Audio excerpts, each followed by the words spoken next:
ಜೈ ಹಿಂದ್. ಎಲ್ರಿಗೂ ಶೇರ್ ಮಾಡ್ರಿ. ನೋಡ್ರಿ, KA ಬೋರ್ಡ್ ಕಂಡಕ್ಟ್ ಮಾಡಿರೋ ಕ್ವಶನ್ಸ್ ಗಳನ್ನ ನಾವು ಡಿಸ್ಕಷನ್ ಮಾಡಕತ್ತೀವಿ. ಕಂಟಿನ್ಯೂ ಮಾಡೋಣ. ಎಲ್ರಿಗೂ ಶೇರ್ ಮಾಡ್ರಿ. ಜಲ ಮಾಲಿನ್ಯ ತಡೆಗಟ್ಟುವಿಕೆ ಮತ್ತು ನಿಯಂತ್ರಣಕ್ಕಾಗಿ ಕರ್ನಾಟಕ ರಾಜ್ಯ ಮಾಲಿನ್ಯ ನಿಯಂತ್ರಣ ಮಂಡಳಿಯನ್ನ ಕರ್ನಾಟಕ ಸರ್ಕಾರವು ಈ ಕೆಳಗಿನ ಯಾವುದ ಕಾಯ್ದೆಯ ಅಡಿ ರಚನೆ ಮಾಡಿತು ಅಂತಂದೇಳಿ.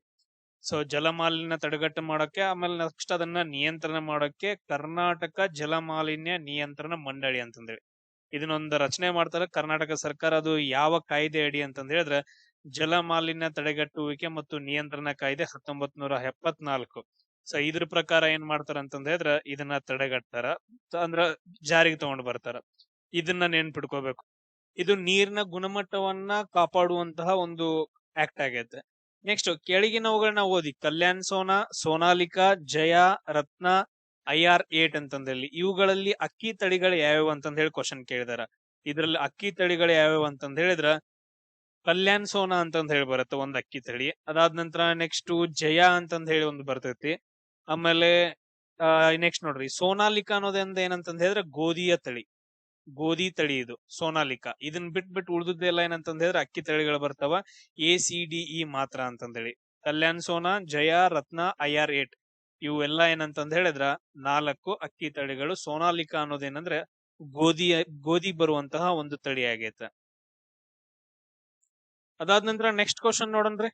ಶಿಶುವಿನ ಜನನದ ನಂತರದಲ್ಲಿ ಸ್ತನ ಗ್ರಂಥಿಗಳಿಂದ ಕ್ಷೀರ ಸ್ರವಿಸುವಿಕೆ ಮತ್ತು ಬಿಡುಗಡೆಯನ್ನ ಪ್ರಚೋದಿಸಲು ಅತ್ಯಗತ್ಯವಾದ ಹಾರ್ಮೋನ್ ಯಾವುದು ಅಂತಂದ ಹೇಳಿದ್ರ, ಅಂದ್ರ ಸೊ ತಾಯಂದಿರಲ್ಲಿ ಏನಂತಂದ ಹೇಳಿದ್ರೆ ಎದೆ ಹಾಲು ಬಿಡುಗಡೆ ಆಗೋಕೆ ಸೊ ಯಾವ್ದು ಹಾರ್ಮೋನ್ ಇಂಪಾರ್ಟೆಂಟ್ ಅಂತಂದ ಹೇಳಿದ್ರ ಪ್ರೋಲ್ಯಾಕ್ಟಿನ್ ಅಂತಂದ ಹೇಳ್ತೀವಿ. ಯಾವ ಹಾರ್ಮೋನು?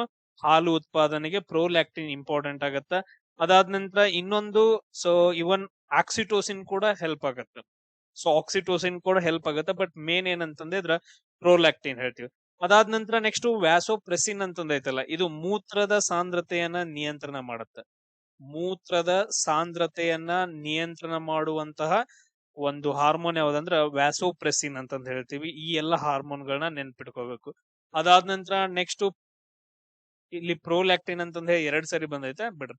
ಆಮೇಲೆ ಅಡ್ರಿನಲಿನ್ ಅಂತಂದ ಹೇಳಿ ಒಂದ್ ಬರುತ್ತೆ ಹಾರ್ಮೋನ್, ಅಡ್ರಿನಲಿನ್. ಇದನ್ನ ತುರ್ತು ಪರಿಸ್ಥಿತಿ ಹಾರ್ಮೋನ್ ಅಂತ ಕರಿತೀವಿ. ಭಯ ಆದಾಗ, ಅದಾದ ನಂತರ ನೆಕ್ಸ್ಟ್ ಸಿಟ್ಟು ಬಂದಾಗ ಬಿಡುಗಡೆ ಆಗುವಂತ ಹಾರ್ಮೋನ್ ಅಡ್ರಿನಲಿನ್ ಹಾರ್ಮೋನ್. ಇದು ಅಡ್ರಿನಲಿನ್ ಗ್ರಂಥಿಯಿಂದ ಬಿಡುಗಡೆ ಆಗತ್ತ.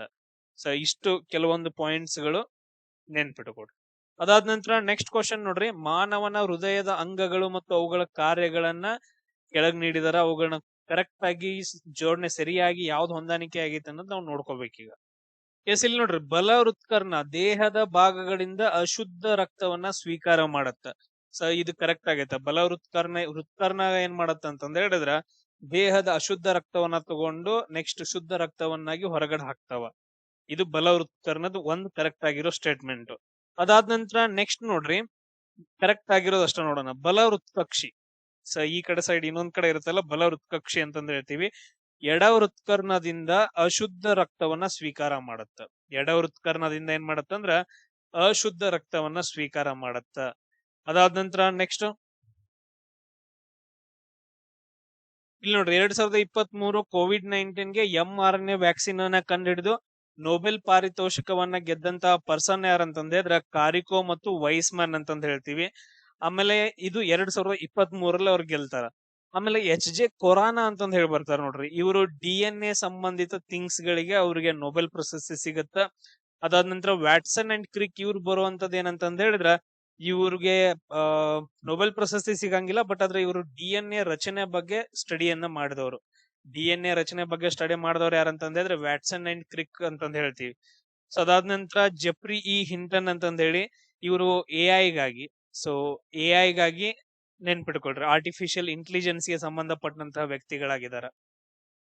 ಅದಾದ ನಂತರ ನೆಕ್ಸ್ಟ್ ಕ್ವಶನ್ ನೋಡ್ರಿ. ಕರ್ನಾಟಕ ಯುದ್ಧಗಳಿಂದ ಸಂಬಂಧಿಸಿದಂತಹ ಈ ಕೆಳಗಿನವುಗಳನ್ನ ಕಾರ್ನಾಟಿಕ್ ಯುದ್ಧಗಳು ಅಂತ, ಮೊದಲ ಕಾರ್ನಾಟಿಕ್ ಯುದ್ಧ, 2ನೇ ಕಾರ್ನಾಟಿಕ್ ಯುದ್ಧ ಮತ್ತು 3ನೇ ಕಾರ್ನಾಟಿಕ್ ಯುದ್ಧ. ಎಸ್, ಇದರಲ್ಲಿ ಯಾವ್ದೇನ್ ಸಂಬಂಧ ಪಡುತ್ತ? ಮೊದಲನೇ ಕಾರ್ನಾಟಿಕ್ ಯುದ್ಧ ಅಂತಂದ ಹೇಳ್ತೀವಿ 1848ರೊಳಗಡೆ ಅದನ್ನ ಇದು ಒಪ್ಪಂದ ಎಂದಂತ ಕರಿತೀವಿ ಅಂದ್ರೆ ಎಕ್ಸ್ಲಾ ಚಾಪೆಲಾ ಅಂತ ಕರಿತೀವಿ. ಎಕ್ಸ್ಲಾ ಚಾಪೆಲಾ ಯುದ್ಧ ಅಂತ ಕರಿತೀವಿ. ಅಂದ್ರೆ ಇವೆರಡು ಕ್ಲಿಯರ್ ಆದ್ವು. ಸೊ ಇದು ಯಾವ್ದು ಸರಿ ಇಲ್ಲ. ಅದಾದ ನಂತರ ನೆಕ್ಸ್ಟ್ ಎರಡನೇ ಕಾರ್ನಾಟಿಕ್ ಯುದ್ಧ ಏನ್ ಹೇಳ್ತೀವಲ್ಲ, ಇದು 1755ರಲ್ಲಿ ಒಂದು ಒಪ್ಪಂದ ನಡೆಯುತ್ತಾ, ಅದನ್ನ ನಾವು ಪಾಂಡಿಚೇರಿ ಒಪ್ಪಂದ ಅಂತ ಹೇಳ್ತೀವಿ. ಯಾವ ಒಪ್ಪಂದ? ಪಾಂಡಿಚೇರಿ ಒಪ್ಪಂದ ಅಂತಂದೇಳಿ. ಆಮೇಲೆ ಮೂರನೇ ಕಾರ್ನಾಟಿಕ್ ಯುದ್ಧ 1763ರಲ್ಲಿ, ಅದನ್ನ ನಾವು ಪ್ಯಾರಿಸ್ ಒಪ್ಪಂದ ಅಂತಂದ್ ಹೇಳ್ತೀವಿ. ಏನಂತ ಕರಿತೀವಿ? ಪ್ಯಾರಿಸ್ ಒಪ್ಪಂದ. ಅಂದ್ರೆ ಇದರಲ್ಲಿ ಯಾವ್ದು ಕರೆಕ್ಟ್ ಆಗೈತೆ? ಎರಡನೇ ಕಾರ್ನಾಟಿಕ್ ಯುದ್ಧ, ಪಾಂಡಿಚೇರಿ ಒಪ್ಪಂದ ಕರೆಕ್ಟ್ ಐತೆ. ಅಂದ್ರೆ ಒಂದು ಮಾತ್ರ ಇದರಲ್ಲಿ ಸರಿಯಾಗೈತೆ. ಕ್ಲಿಯರ್? ಇದು ಕಾರ್ನಾಟಿಕ್ ಯುದ್ಧಗಳು ಯಾರ ನಡುವೆ ನಡೀತಾವ? ಬ್ರಿಟಿಷ್ ಮತ್ತು ಫ್ರೆಂಚರ ನಡುವೆ ನಡೆಯುವಂತಹ ಯುದ್ಧಗಳಾಗಿದಾವ. ಮೊದಲನೇ ಕಾರ್ನಾಟಿಕ್ ಯುದ್ಧ ಎಕ್ಸ್ಲಾ ಚಾಪೆಲ್ಲ, ಎರಡನೇ ಕಾರ್ನಾಟಿಕ್ ಯುದ್ಧ ಪಾಂಡಿಚೇರಿ ಒಪ್ಪಂದ, ಮೂರನೇ ಕಾರ್ನಾಟಿಕ್ ಯುದ್ಧ ಪ್ಯಾರಿಸ್ ಒಪ್ಪಂದ ಅಂತಂದೇಳಿ. ಭಾರತದಲ್ಲಿ ಗಾಂಧೀಜಿಯವರ ಆರಂಭಿಕ ಹೋರಾಟಗಳಿಗೆ ಸಂಬಂಧಿಸಿದಂತೆ ಈ ಕೆಳಗಿನ ಜೋಡಿಯನ್ನ ಪರಿಗಣಿಸಬೇಕು. ಸರಿ, ಎಸ್ ನೋಡ್ರಿ. ಚಂಪಾರಣ್ಯ ಸತ್ಯಾಗ್ರಹ ಪ್ರಥಮ ಕಾನೂನು ಭಂಗ ಚಳವಳಿ ಅಂತಂದ ಹೇಳ್ತೀವಿ. ಅಹಮದಾಬಾದ್ ಹತ್ತಿಗಿರ್ನಿ ಮುಷ್ಕರ ಪ್ರಥಮ ಅಸಹಕಾರ ಚಳವಳಿ. ಖೇಡಾ ಸತ್ಯಾಗ್ರಹ ಪ್ರಥಮ ಉಪವಾಸ ಸತ್ಯಾಗ್ರಹ. ಇದರಲ್ಲಿ ಯಾವ ಜೋಡಿಗಳು ಸರಿಯಾಗಿದಾವ್ ನೋಡ್ರಿ.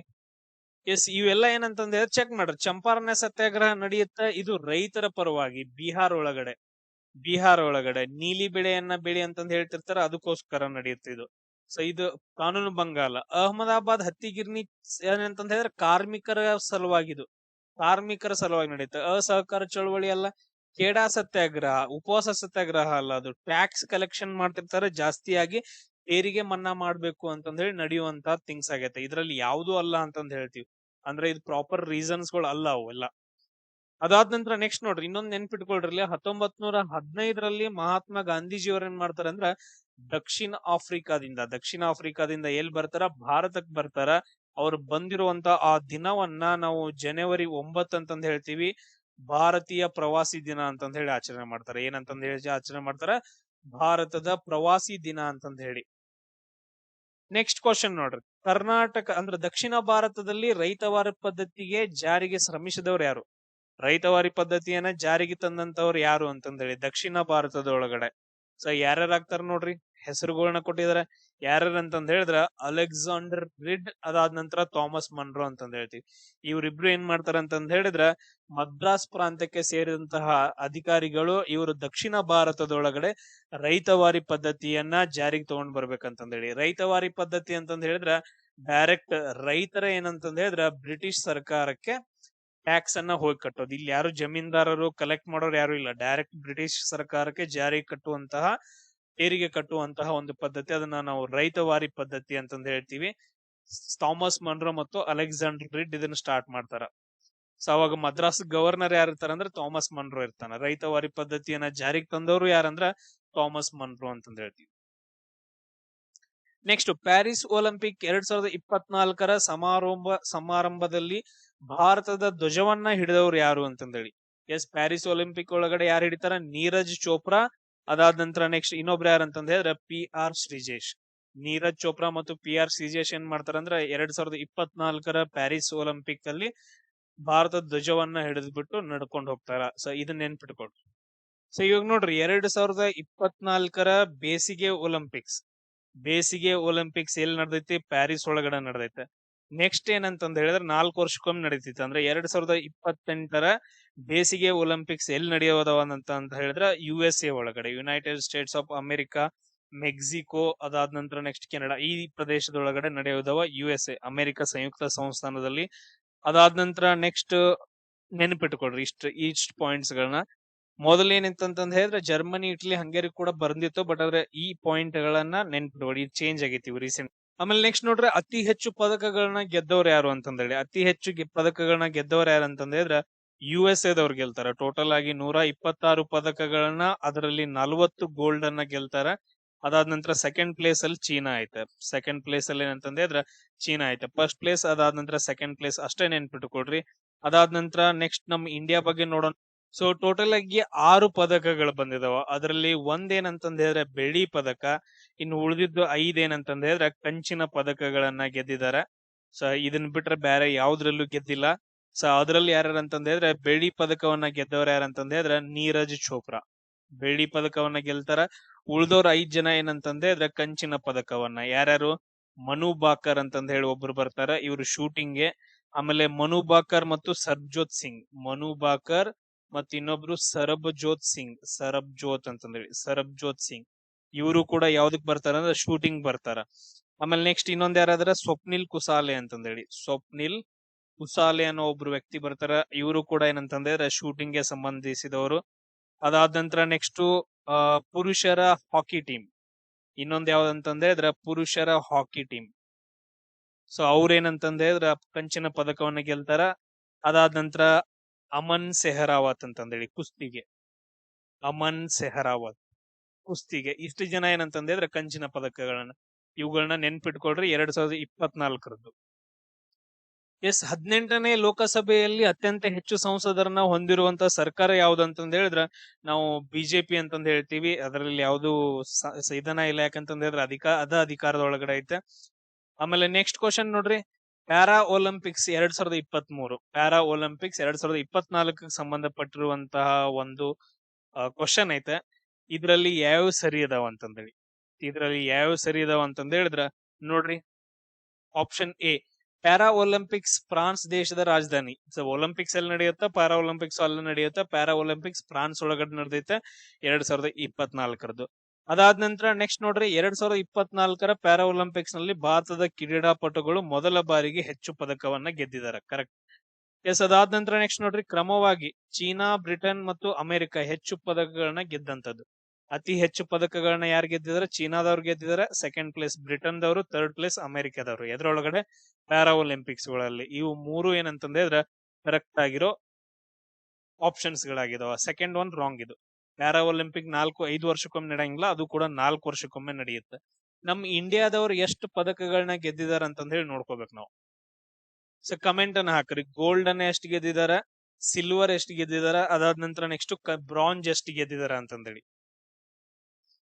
ನೆಕ್ಸ್ಟ್ ಕ್ವಶನ್ ನೋಡ್ರಿ, ಭಾರತವು ತನ್ನ ಪ್ರಥಮ ಬಾಹ್ಯಾಕಾಶ ದಿನವನ್ನ ಈ ಕೆಳಕಂಡ ಯಾವ ದಿನದಿಂದ ಆಚರಣೆ ಮಾಡತ್ತಂತಂದೇಳಿ. ಬಾಹ್ಯಾಕಾಶ ದಿನ ಅಂತಂದ್ ಹೇಳಿ ಯಾವ ದಿನ ಆಚರಣೆ ಮಾಡತ್ತ? ಯಾವಾಗ ಅಂತಂದ್ರೆ ಆಗಸ್ಟ್ 23, 2024ರಂದು. ಸೊ ಚಂದ್ರಯಾನ 3 ಅನ್ನ ಹಾರಿಸ್ಬಿಟ್ಟಿರ್ತಾರಲ್ಲ, ಅದೇನಾಗತ್ತಂದ್ರ ಚಂದ್ರನ ದಕ್ಷಿಣ ಧ್ರುವವನ್ನ ಹೋಗಿ ತಲುಪತ್ತ. ಅದ್ರ ಸವಿ ನೆನಪಿಗೋಸ್ಕರ ಆಗಸ್ಟ್ 23ರನ್ನ ಬಾಹ್ಯಾಕಾಶ ದಿನ ಅಂತಂದ್ ಹೇಳಿ ಆಚರಣೆ ಮಾಡ್ತಾ ಇದಾರೆ. ಇದು ಇಸ್ರೋದ ಒಂದು ಹೆಮ್ಮೆ ಅಂತಂದ್ ಹೇಳ್ಬೋದು, ಮಹಾನ್ ಯೋಜನೆ ಅಂತ ಕೂಡ ಹೇಳ್ಬೋದು.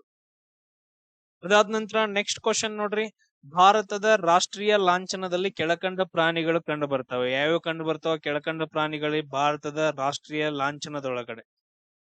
ಎಸ್, ಯಾವ್ಯಾವ ಬರ್ತಾವ ಅಂತಂದ್ ಹೇಳಿದ್ರೆ, ಪೀಠದ ಮೇಲೆ ಭಾರತದ ಲಾಂಛನ ಅಶೋಕ ಇದರಿಂದ ಆಗೈತೆ. ಆಮೇಲೆ 4 ಸಿಂಹಗಳಿದಾವ. ಆ ಪೀಠದ ಮೇಲೆ 4 ಪ್ರಾಣಿಗಳು ಕಂಡು ಬರ್ತವೆ. ಅವು ಸಿಂಹ, ಆನೆ, ಎತ್ತು, ಅದಾದ ನಂತರ ಕುದುರೆ ಅಂತಂದ ಹೇಳಿ ಟೋಟಲ್ ಆಗಿ 4 ಪ್ರಾಣಿಗಳು ಕಂಡು ಬರ್ತಾವ. ಇದ್ರ ಆಪ್ಷನ್ಸ್ ಒಳಗಡೆ ಯಾವ್ಯಾವ ನೋಡ್ರಿ, ಅದೇನಂತಂದ್ರೆ ಕರೆಕ್ಟ್ ಆಗಿರೋದು ಸಿಂಹ, ಆನೆ, ಎತ್ತು ಮತ್ತು ಕುದುರೆ.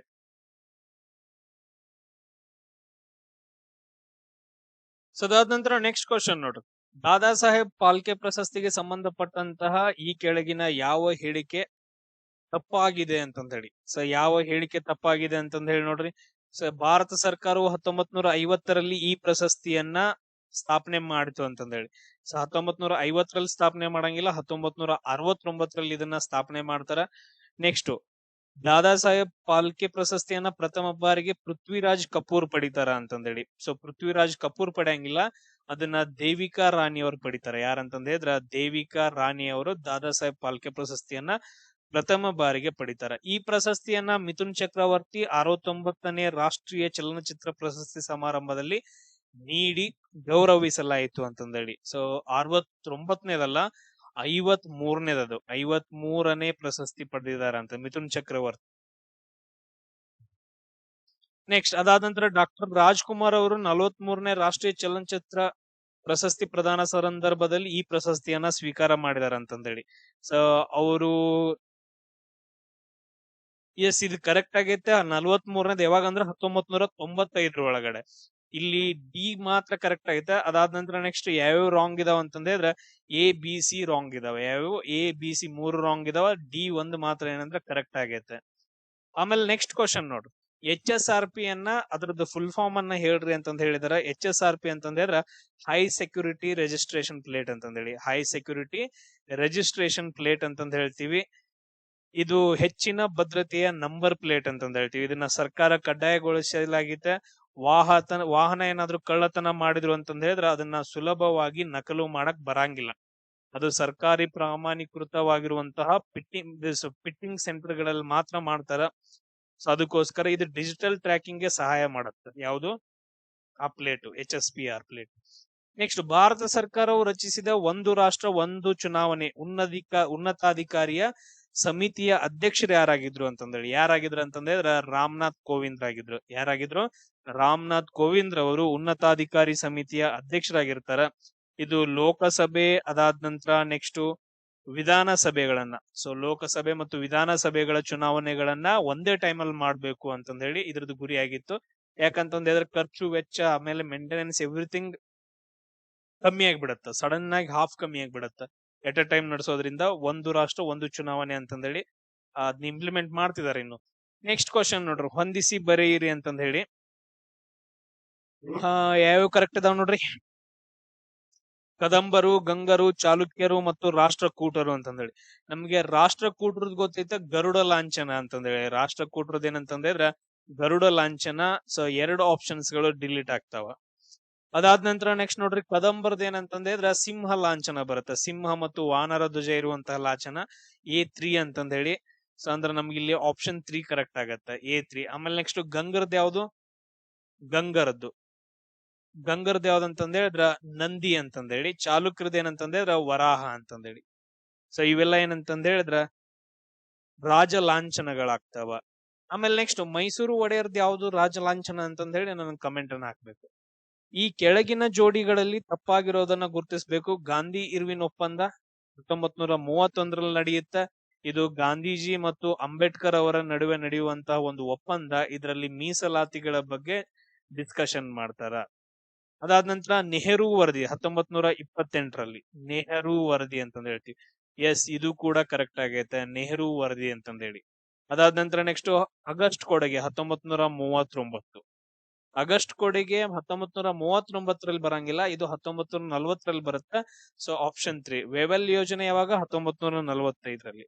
ವೆವೆಲ್ ಯೋಜನೆ ಯಾವಾಗ ಬರುತ್ತಾ? 1945ರಲ್ಲಿ ಬರುತ್ತೆ. ನಾನು ಲಾಸ್ಟ್ ಕ್ಲಾಸ್ ಅಲ್ಲಿ ಹೇಳಿದ್ದೆ 1939ರಿಂದ 1945ರವರೆಗೂ 2ನೇ ಮಹಾಯುದ್ಧ ನಡೆಯುತ್ತಾ. ಈ ಮಹಾಯುದ್ಧದೊಳಗಡೆ ರೀಸನ್ ಏನಂದ್ರೆ 1939ರಲ್ಲಿ ಜರ್ಮನಿ ಪೋಲ್ಯಾಂಡ್ ಮೇಲೆ ದಾಳಿ ಮಾಡತ್ತ. ಸೊ ಇವಾಗ ಬ್ರಿಟಿಷರ್ ಏನ್ ಮಾಡ್ತಾರಂದ್ರೆ ಸೋಲೋ ಸ್ಥಿತಿಯಲ್ಲಿ ಇರ್ತಾರ. ಅವಾಗ ಇಂಡಿಯಾದವರು ಸಹಾಯ ಬೇಕಾಗತ್ತೆ, ಇಂಡಿಯನ್ ಸೋಲ್ಜರ್ಸ್.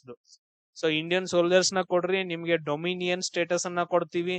ಅದಾದ ನಂತರ ನೀವೇನ್ ಮಾಡ್ಕೋಬಹುದು ಅಂತಂದ ಹೇಳಿದ್ರೆ ಸಂವಿಧಾನವನ್ನ ರಚನೆ ಮಾಡ್ಕೊಡ್ರಿ. ಈ ತರ ಆಶೆ ಆಮಿಡ್ಯಗಳನ್ನ ನಮ್ಗೆ ಹೇಳೋಕೆ ತೋರ್ಸೋಕೆ ವೆವೆಲ್ ಯೋಜನೆಯನ್ನ ತಗೊಂಡ್ ಬರ್ತಾರ.